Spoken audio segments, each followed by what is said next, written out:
ఎప్పుడు ఒక ఉమెన్ కానీ ఒక మెన్ కానీ వచ్చి వాళ్ళ sperm count or ovarian count check చేసుకోవచ్చు అంటే ఎండోమెట్రియోసిస్ అనే కండిషన్, ఇట్లాంటివి కొన్ని కండిషన్స్ ఉన్నాయన్నమాట. అలా ఉన్న వాళ్ళైతే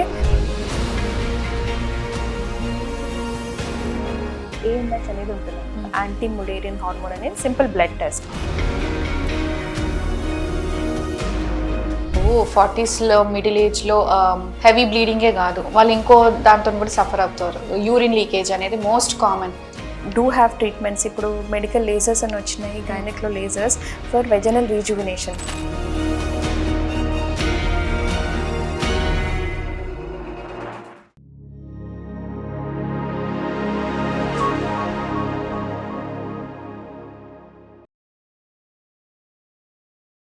హలో అండి. హాయ్ మాన్సా.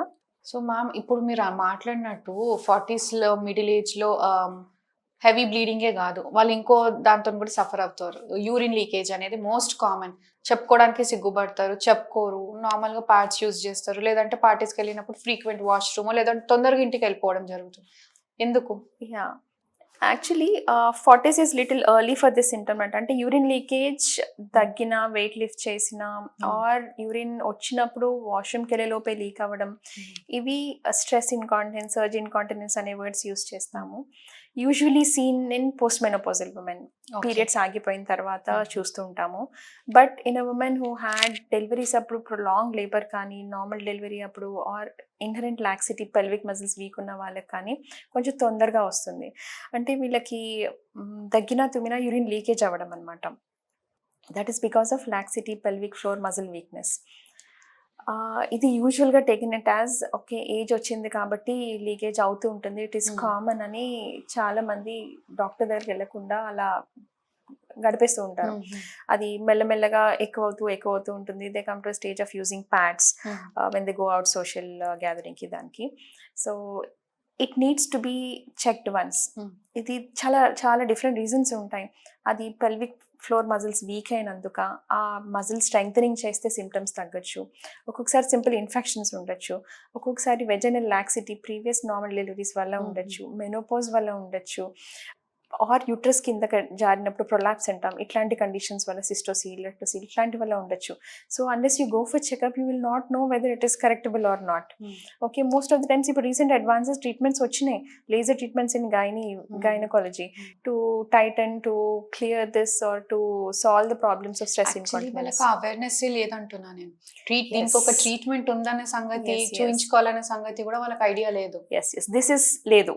వేరే గైనిక్ ప్రాబ్లమ్స్ తో వచ్చినప్పుడు వెన్ వీఆర్ టేకింగ్ హిస్టరీ అడుగుతూ ఉన్నప్పుడు చెప్పడమే. ఇప్పుడు 100% I will not say okay చాలా మంది అలా వస్తారని చెప్పలేను. ఈ కండిషన్ లో మాత్రం వేరే ప్రాబ్లమ్స్ తో వచ్చినప్పుడు మీకు ఎలా ఉందమ్మా, ఇలా ఎలా ఉంది అని హిస్టరీ తీసుకుంటుంటే, నాకు లీక్ అవుతుంది, ఎప్పటి నుంచో లీక్ అవుతుంది, అది కామన్ కదా అంటారు.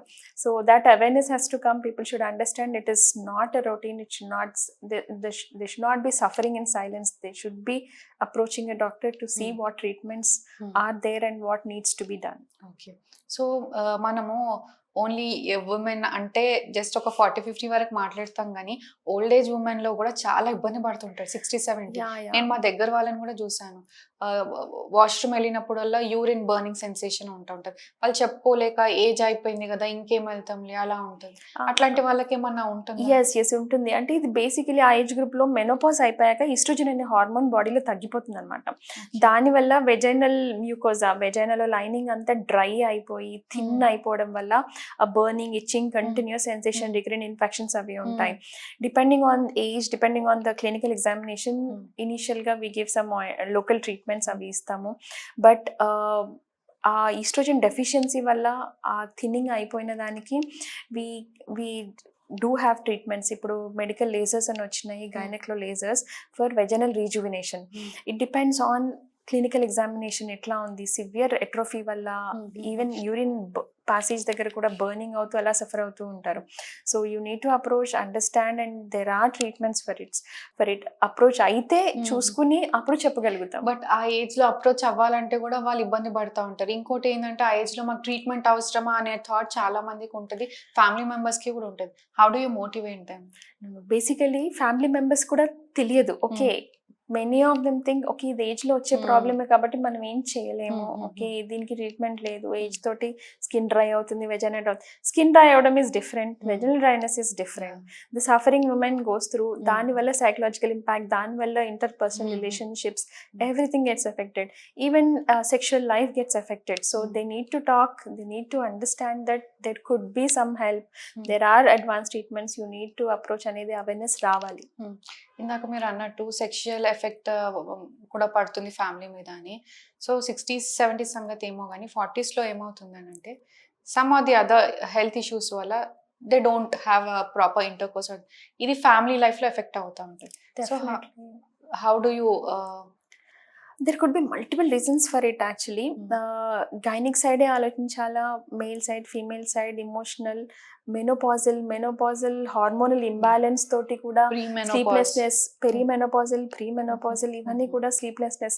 ఈ మధ్య కాలంలో ఏమవుతుంది అంటే people are more aware that నాకు మెనోపాజ్ వస్తుంది అని వచ్చే లోపే సైకలాజికలీ ఏమొచ్చినా సరే మేబీ నాకు మెనోపాజ్ వల్ల ఇరిటేషన్, మెనోపాజ్ వల్ల డౌన్ అవుతున్నాను. So we need to understand okay mental health is important, physical health is important, checkups are important, prevention is important. Okay along with general health checkup ఈ issues అన్ని కూడా discuss చేస్తే then they will understand okay what is mainly ఇప్పుడు మనం discuss చేసింది sexual health గురించి. Okay what is causing problem in sexual, is it pain, is it burning, is it vaginal problem, is it psychological problem, is it mood problems, is it mood swings, is it the medication you're not tolerating, కొంతమంది hormone treatments మీద ఉంటారు, is it what is that one is causing అనేది. Are కొంతమందికి menopause రాకముందే okay what if I get pregnant, tubectomy కాని వాళ్ళు ఆ pregnancy వస్తుందేమో అనే టెన్షన్ తోటి ఈ ఏజ్ లో ప్రెగ్నెన్సీ వస్తే ఎట్లాగా, I don't want to go for surgery అంటే ట్యూబల్ లైగేషన్, స్టెరిలైజేషన్ సర్జరీ చేసుకోను, మా హస్బెండ్ కూడా చేసుకోలేడు, టాబ్లెట్స్ తీసుకోలేను, hormones it might cause bleeding problems or weight gain అవన్నీ ఇంబ్యాలెన్స్ అవుతుంది అని, ఆర్ కాపర్ టీ వేసుకోరు, ఇవన్నీ ఏ మెథడ్ యూస్ చేయకుండా ప్రెగ్నెన్సీ వస్తుంది అని tension. All these could be reasons. So you need to talk ఏంటి ప్రాబ్లం అనేది. If you don't talk the problem becomes bigger. If there is definitely an organic అంటే డెఫినెట్గా వెజనల్ ప్రాబ్లమ్ ఉంది, lining problem ఉంది, laxity problem ఉంది అని అంటే, vaginal loose అవడం డెలివరీస్ తర్వాత లూజ్ అయినందువల్ల you are not happy in your sexual life, you need to talk, understand that there are treatments for it.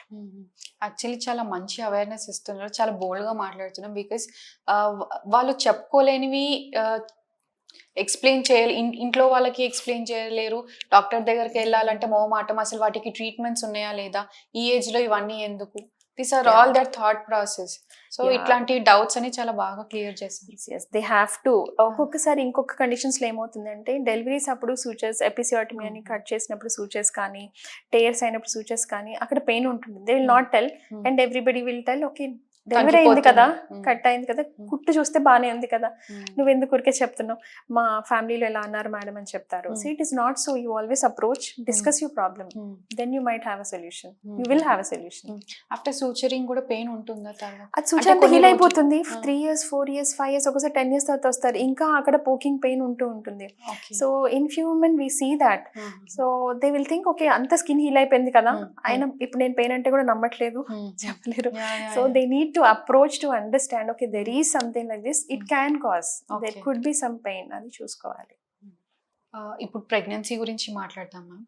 జనరల్గా చాలా వరకు అవేర్నెస్ వచ్చింది, బట్ ఇప్పటికీ కూడా స్టిల్ 3 months ప్రెగ్నెంట్, ఒకవేళ వాళ్ళు ప్రెగ్నెన్సీ వచ్చిందని తెలిసినా కూడా 3rd month తర్వాత వెళ్తాంలే, 6th month తర్వాత వెళ్తాం, అట్లా ఉంటుంది. ఇవన్నీ టెస్ట్లు ఒకప్పుడు లేవు, ఇప్పుడు ఎందుకు ఇంకా కూడా ఆలోచన ఉంది. ఎగ్జాక్ట్లీ. ఇంతకుముందు చాలా ఎక్కువ మంది ఉండేవారు అలాగా, స్లోగా ద నంబర్స్ డిక్రీజింగ్ బికాస్ ఇప్పుడు చాట్ జీపీటీ గూగుల్లో కొట్టగానే okay they are getting to know ectopic ఉండొచ్చు, ట్విన్స్ ఉండొచ్చు, డివ్లో ఉండొచ్చు అని తెలిసిపోతుంది కాబట్టి వస్తున్నారు. People who are not in internet still getting, they are delaying it because ఫ్యామిలీలో చెప్తున్నారు ఇప్పుడే స్కాన్ బేబీకి హార్మ్ఫుల్, ఇప్పుడే స్కాన్ వెళ్ళొద్దు, వెళ్తే స్కాన్ చేస్తే బేబీకి హార్మ్ఫుల్ అని. Present generation, ఉన్న scan machines and the number of scans we do, there is no harm to the baby. Okay, rather scan చేయకుండా చెకప్ చేయకుండా డైరెక్ట్గా 3 months వచ్చేటప్పటికి బేబీ బ్రెయిన్ ఆల్రెడీ ఫామ్ అయిపోతుంది. అప్పటికి అవ్వాల్సిన డ్యామేజ్ ఆల్రెడీ డ్యామేజ్ అయిపోతుంది. డెఫిషియన్సీ ఉంటే already there is deficient which is already cast. అంటే ఆర్గానోజెన్సిస్ అంటాం అనమాట. Baby main structures, main organs తయారయ్యేది ఫస్ట్ 3 months. దాని తర్వాత దాని గ్రోత్ అవుతుంది. అక్కడ అవ్వాల్సిన డ్యామేజ్ అయిపోయాక మనం చెక్ చేసి చేయడానికి ఏం లేదు. Actually this care starts from before planning pregnancy. It is been proven that folic acid అనే టాబ్లెట్ 2 months బిఫోర్ ప్రెగ్నెన్సీ ముందు నుంచి చేసుకోమంటాం వరల్డ్ ఓవర్ ఆల్ కంట్రీస్. ఎందుకు అంటే it is been proven that folic acid deficiency ఉంటే it can effect the baby, mainly brain problems. 3rd month స్కాన్కి వచ్చినప్పుడు ఈ బ్రెయిన్లో ఈ ప్రాబ్లం ఉంది, ఈ పార్ట్ ఫామ్ అవ్వలేదు, ఇవన్నీ చెప్పినప్పుడు నథింగ్ కెన్ బి డన్. అప్పుడు మనం ఫోలిక్ యాసిడ్ ఇచ్చి పెంచలేదు. It's already done, damage is done. Sugar high ఉండి బేబీకి ఆల్రెడీ ఎఫెక్ట్ అయిపోయి ఉంటే అది తర్వాత తెలుస్తుంది. 4th month 5th monthలో స్పైన్ ప్రాబ్లమ్స్, హార్ట్ ప్రాబ్లమ్స్ ఇవన్నీ. So don't delay checkups. Confirm అయ్యే ముందు కూడా actually before planning you always go for a checkup. Thyroid కరెక్ట్గా ఉందా, షుగర్ కరెక్ట్గా ఉందా, ఈ 2 హై ఉంటే avoid pregnancy, get them under control and plan. అలాగే రుబెల్లా అని ఒక టెస్ట్ చేస్తాము, రుబెల్లా వ్యాక్సిన్ ఇవ్వడానికి. బికాస్ ప్రెగ్నెన్సీలో రుబెల్లా వస్తే బేబీ కెన్ హ్యావ్ ప్రాబ్లమ్స్ కాబట్టి. సో ఇవన్నీ ప్రెగ్నెన్సీ వచ్చాక వెళ్ళడం కాదు, ఇంకా ముందే చూసుకోవాలని చెప్తాం. So this no point you can delay your checkup till 3 months in pregnancy. Confirm అవ్వగానే just go and see a doctor to at least check the things which you missed before. Thyroid, sugar ఇట్లాంటివి అనమాట. ఇందాక మీరు అన్నారు కదా folic acid గురించి అని, ఏదో నార్మల్ సప్లిమెంట్స్ అనుకుంటారు కానీ బేబీకి హెల్దీ ఇంత బ్యాక్ ఎండ్ ఇదంతా జరుగుతుందని ఎవరికి తెలియదు. ఎట్లాంటి సప్లిమెంట్స్ ఇస్తారు అండ్ ప్రెగ్నెన్సీ ఉన్న వాళ్ళకి ఎట్లాంటి ఫుడ్ సజెస్ట్ చేస్తారు? యాక్చువల్లీ ఫోలిక్ యాసిడ్ అనేది అందరి మన డైట్లో ఉంటుంది, కానీ స్టడీస్ ప్రకారం, సారీ టు ఇంటరప్ట్, చాలా మంది స్కిప్ చేస్తారు. మీకు exactly they think first 3 months లో ఏం తీసుకోకూడదు. నేను చెప్పేది మిగతావేం తీసుకోకూడదు. యాంటీబయాటిక్స్ ట్రై టు అవాయిడ్, మిగతా ఫుడ్స్ కొన్ని అవాయిడ్ చేయండి, ఇవా చెప్తుంటాం. iron tablets we try not to give, iron injections we try not to give first 3 months, but they'll take it for like folic acid kuda oka tablets తీసుకోకూడదు అని myth ఉంటుంది. No, it is not so. Folic acid is మన diet లో వచ్చే supplement. అది ప్రెగ్నెన్సీలో బేబీకి అవసరమైనంత మన డయట్ లో సరిపోదు కాబట్టి ముందు నుంచి ఇస్తాం. So it is just a vitamin. It has to be taken by all women who are planning to get pregnant at least minimum 2 months before. మేము ఫుడ్ లో మంచి అన్ని వైటమిన్స్ వచ్చేలాగా తీసుకుంటున్నాము, అది అవసరమా? But still it is not sufficient. ఎంత healthy food తీసుకున్నా ఫోలిక్ యాసిడ్ లెవెల్స్ ఉంటాయి మనలో. బట్ ప్రెగ్నెన్సీలో ఈ బేబీ ప్రాబ్లమ్స్ అవాయిడ్ చేయడానికి సరిపడేంత వాల్యూస్ ఉండట్లేదు కాబట్టే this is been introduced. At least minimum 400 micrograms of folic acid every day వెళ్ళాలి. సో ఆ టాబ్లెట్ కంపల్సరీ తీసుకోవాల్సిందే. ఎవరు ఎంత డైట్ చేసినా, మీరు ఎంత ఫోలిక్ యాసిడ్ రిచ్ ఫుడ్స్ తీసుకున్నా it is not sufficient. So it has to be taken. Healthy diet అంటారా, అన్ని తినచ్చు as long as you not having sugar or any other problems. Regular healthy diet, don't skip meals, take all vegetables, fruits అని చెప్తాము.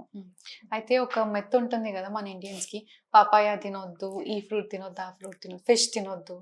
Yes, అంటే ఇప్పుడు papaya అనేది 1 slice of papaya ఎక్కడో ఫంక్షన్కి వెళ్తారు, కామన్గా what we face in OPDs. ఎక్కడో ఫంక్షన్కి వెళ్ళి ఫ్రూట్ సలాడ్లో పపాయ పీస్ తెలియకుండా తినేసానని చెప్పి ఏడ్చుకుంటూ 10:30-11కి కాల్స్ వస్తాయి. It happens at times. అంటే 1 or 2 slices will not cause. See, for papaya to be an abortifacient, అంటే something which causes abortion, it has to be of a significant amount raw papaya in the tinte. See, if that is always true, okay, people could eat papaya and get abortions done in unwanted pregnancies, isn't it? So 1 or 2 slices tindam valla anta gross ga em avadu. So don't worry, have a balanced diet. What you have to more be careful is about the pesticides in the food. Wash them properly, eat on time, see what you're eating. Ante బయట foods కామన్గా ప్రెగ్నెన్సీలో loose motions, వామిటింగ్స్తో వచ్చే వాళ్ళకి, when we take history, you had food outside, cold food. మన panipuri, it is actually cold food. Okay, you eat outside at a place where you know it is good, or it is cooked food. Meats అయినా సరే, ఇవైనా సరే, cold food is water. Those, I'm not saying all, don't take me wrong, all places infection కాదు, cold foods can cause more of infections. ప్రెగ్నెన్సీలో as you know కొత్త రకాలు తినాలనిపిస్తుంది ఉంటాయి కదా, అట్లాంటప్పుడు ఎట్లా చేయమంటారు? Main you can eat outside, yes, make it at home. Okay. You can make it at home, or you can go to a place where you know it is healthy, hygienic. Because infection వచ్చినంక loose motions, vomitings, ఒక్కొక్కసారి it might go into little fevers. Better try to avoid those. Okay, rather than thinking, okay, papaya tinte idavutadi, it's not, that is kind of a myth. You can have everything but healthy. So every trimester కి ఒక scan ఉంటాయి, చాలా scans ఉంటాయి, ఒకటి కాదు. So వాటి గురించి మాట్లాడండి. మినిమం నెంబర్ ఆఫ్ స్కాన్స్ అంటే అట్లీస్ట్ ఫస్ట్ కన్ఫర్మేషన్ స్కాన్ ఒకటి అని చెప్తాం. అంటే కన్ఫర్మ్ అయినాక 7-8 వీక్స్ అప్పుడు సింగిల్ బేబీయా ట్విన్సా తెలియాలి. కరెక్ట్ ప్లేస్ లో ఫామ్ అవుతుందా, ట్యూబ్ లో ఉందా అనేది. ఒక్కొక్కసారి పెయిన్ అలా బ్లీడింగ్ ఉన్నప్పుడు ఎర్లీగా చేస్తాము. So one scan to confirm your pregnancy, position of the pregnancy, single, twins ఇట్లాంటివి, ఆర్ అబ్నార్మల్ ప్రెగ్నెన్సీ ఉంటాయి ఒక్కొక్కసారి, మోలార్ ప్రెగ్నెన్సీస్ అని, అట్లాగా బ్లీడ్స్ ఇన్ ప్రెగ్నెన్సీ, బ్లీడింగ్ ఏమైనా ఉందా, ఇట్లాంటి వాటి కోసం ఒక స్కాన్. దాంతో డేటింగ్ కూడా exactly, because everybody cannot tell the period date properly, or periods irregular ఉన్న వాళ్ళకి ఎన్ని వీక్స్ తెలియదు వాళ్ళకి. స్కాన్ చేసి చూసాక వీళ్ళు డేట్ ద ప్రెగ్నెన్సీ అనమాట, మీరు ఇన్ని వారాల్లో ఉన్నారు, so your delivery date is this, so దీని ప్రకారం your 3rd month scan falls this time, 5th month scan falls this time అని చెప్తాం. So that one scan is advisable for everybody. అది కాకుండా 3rd month ఎన్టీ స్కాన్ అంటాం అనమాట. ఇది 11 to 13 weeks 6 days ఆ స్పెసిఫిక్ పీరియడ్లో చేయాలి. చాలా మంది they know NT scan has to be done, doctor ఈ డేట్స్ రాస్తారు, వెళ్దాంలే ఏదో ఫంక్షన్ ఉంది, ఆర్ బయటకు వెళ్ళాము, ఆటో స్టేషన్ వెళ్ళాము, హాలిడే వెళ్ళాము, they come late, you're missing bus. అంటే స్కాన్ చేసినప్పుడు బేబీ ఎలా ఉందో తెలుస్తుంది, బట్ ఆ టైంలో there is something called along with the scan we do a combine screening అంటామంటే, డబుల్ మార్కర్ టెస్ట్ అని. అంటే that is to detect if baby has any risk for common genetic syndromes which can cause mental retardation or abnormalities in the baby. Ma'am, ప్రెగ్నెన్సీలో bleeding అవుతూ ఉంటారు, చాలా మంది tension పడుతూ ఉంటారు, సో దాని గురించి చెప్పండి. ఫస్ట్ 3 monthsలో, అంటే యాక్చువల్లీ స్పీకింగ్ ఫస్ట్ 2 monthsలో ప్రెగ్నెన్సీలో bleedings are seen quite commonly compared to the other months. Advance జెస్టేషన్లో అంటే 5th month 6th month అవ్వదు అని కాదు, బట్ ఇనీషియల్గా స్పాటింగ్ కనిపించినప్పుడు ఇందాక మనం అనుకున్నట్టు ఇప్పుడే వెళ్తే స్కాన్ చేస్తారేమో బ్లీడింగ్ అని చెప్పి ఆ టెన్షన్తో కూడా కొంతమంది డిలే చేస్తారు. So what we are mainly worried about is, అలా స్పాటింగ్ కనిపించినప్పుడు ప్రెగ్నెన్సీ కరెక్ట్ ప్లేస్లో ఫామ్ అవుతుందా, ట్యూబ్లో ఫామ్ అవుతుందా. So you have to go and get yourself checked. కొంచెమే అయింది, బ్రౌన్ అయింది, ఇప్పుడు నాకు స్కాన్ వద్దు, వారం తర్వాత వస్తాను అంటారు. But what if it is growing in the tube and మీరు ఇంటికి వెళ్ళాక అది రప్చర్ అయ్యి పగిలిపోతే, women will collapse, there will be bleeding in the abdomen. So it has to be check. Bleeding in early pregnancy you need a consultation. Okay, first confirm అయిన తర్వాత లోపల bleed అవ్వచ్చు, కరెక్ట్ యూట్రస్లో ప్లేస్లో ఉన్నా కూడా లోపల బ్లీడింగ్ అవ్వచ్చు, you might require some help. So ఎప్పుడైనా సరే ప్రెగ్నెన్సీలో bleeding is little to be taken care of. First initial డేస్లో కూడా there is lot of hesitancy for scans, కాబట్టి the delay. So don't delay. ప్రెగ్నెన్సీలో bleeding has to be a red flag. Okay, thank you so much ma'am. చాలా బోల్డ్గా answers ఇచ్చారు and వాళ్ళ doubts కూడా తీర్చారు అండ్ అవేర్నెస్ కూడా బాగా ఉంది. ఎందుకనంటే కొందరు చెప్పుకోలేరు, ఒక 40-50s వచ్చిన తర్వాత కొన్ని మాట్లాడుకోలేరు ఇంట్లో వాళ్ళతో, అండ్ డాక్టర్ దగ్గరకు వచ్చి చెప్పాలంటే కూడా చాలా ఇబ్బంది పడుతూ ఉంటారు. True. Actually, yeah. Thank you a lot. You had many practical questions, and I hope this gives awareness to whoever is watching, and make women's life more better, with a better quality of life, I would say. Thank you.